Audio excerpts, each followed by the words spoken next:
Now we found our Dunkin' Donuts orange, and we're gonna take and compare it to another orange. So if we look at the two of these oranges, we know one is more intense. It's more saturated, one is desaturated. One has more of a punch, there's more chroma. Oh, this one starts to sit down, less chroma. So we're gonna take these and start to compare them and see what orange combination, what yellow and red combination is gonna give us something that's close to that orange. Now, it's not going to be our Dunkin' Donuts orange, right? We are kind of looking, I think, a little bit closer to our cool red and cool yellow. So I'm going to pull that one, pop these out of the way. Now, in order to get a color desaturated, we need to mix its complement. So I have an orange here, and orange's complement is blue. And why they're complements is because they're across from each other on the color wheel. So if I come in here, right? When I mix my orange, which has a lot of punch to it, right? With the blue, it's gonna make that thing sit down.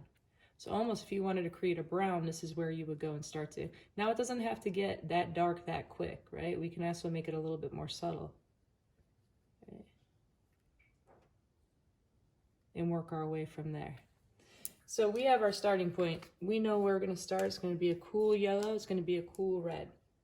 Our next question that we're gonna ask ourselves is, are we actually gonna use a warm blue or a cool blue in order to make that thing sit down and make it less desaturated? So first thing we're gonna do is recreate that cool yellow, cool red for ourselves. Here, cool yellow. Now we know that yellow has more of an opacity to it when we're dealing with this gouache. So with that in mind, we really want to make sure that our brush is dry. Otherwise that water is going to get in there and it's going to start to make it even thinner than we need it to be. So we got our cool red. Red has a high value. I'm sorry, red is a darker, lower value. So it's going to turn that yellow darker in value very quickly, very quickly. So let's look and see where we're at.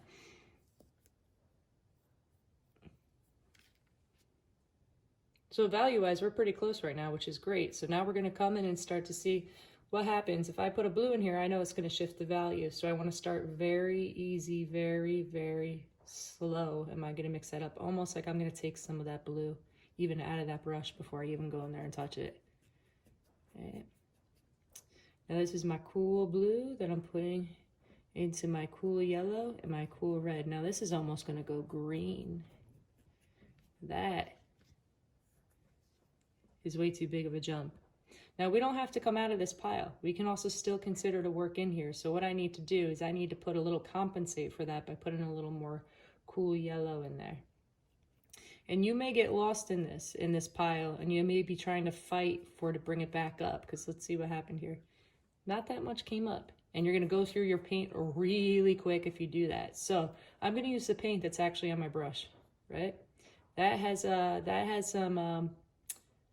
some pigment in there. So with that in mind, I actually can start to tweak that. So I'm going through less paint right now. I'm working my way through a lot less paint instead of hammering paint in that pile that already exists. So we're going to put some cool red in there. That happened real quick. Now it's another situation. If I come in and put more paint in there, I'm going to go through it so quick. So I'm going to use what's on my brush. I'm going to come in and use my yellow. Now I'm going to see what this looks like in comparison.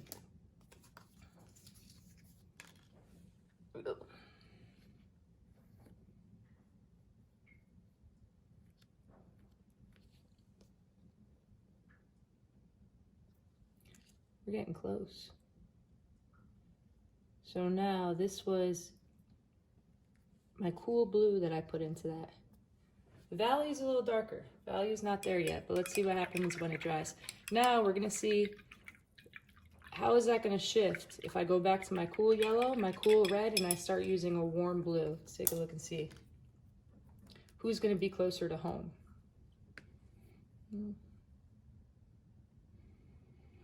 Cool.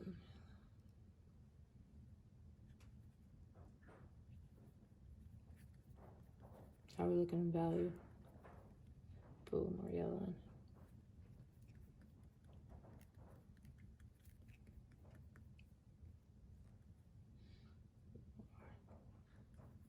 I'm just kissing the palette with that color. I'm easy on how much paint I'm actually putting on the palette. Now, I'm gonna go in, let's touch some warm blue in there and see what happens. And so quietly we put that blue in, so quietly. Look how strong that is. And look how quick it turns green too, which is kind of cool. And that cool yellow is excited. It does a lot of stuff to color intensely. So if we come in here, let's see what the difference between the two are.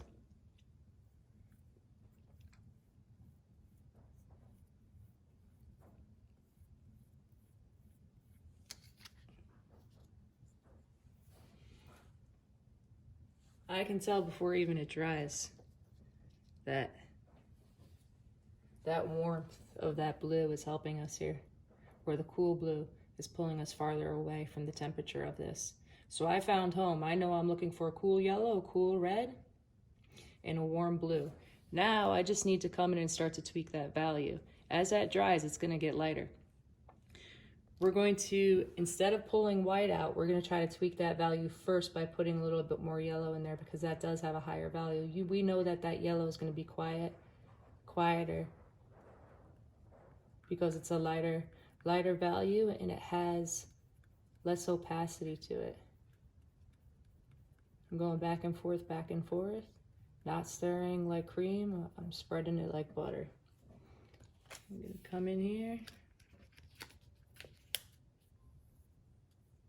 Now you see that my paint's starting to dry, and the more pressure that I put on this brush means the more I'm going to drag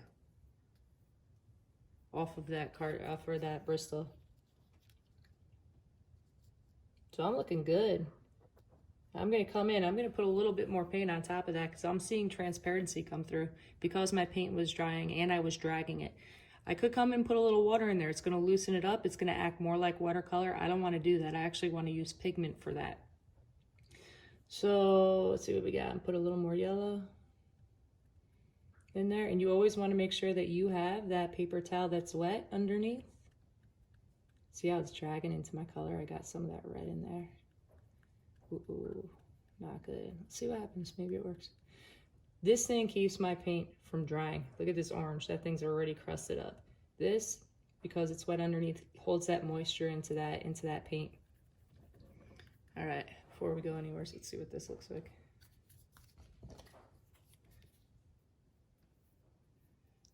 Still, that paint is a little dry, still dry.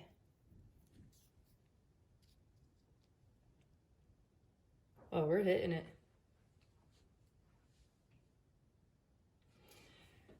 A little bit less yellow, just a little, like a hair less yellow, and we have that down.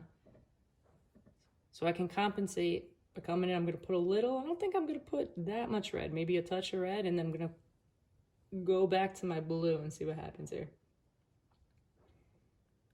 Now I'm working in and out of the same pile because I'm only tweaking it a little bit. If I needed to make big value jumps, I would make a new pile.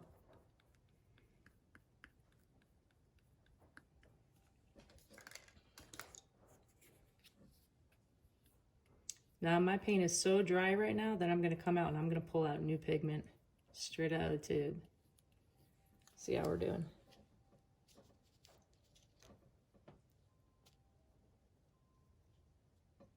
Isn't that amazing how much lighter and yellow it gets when it starts to dry?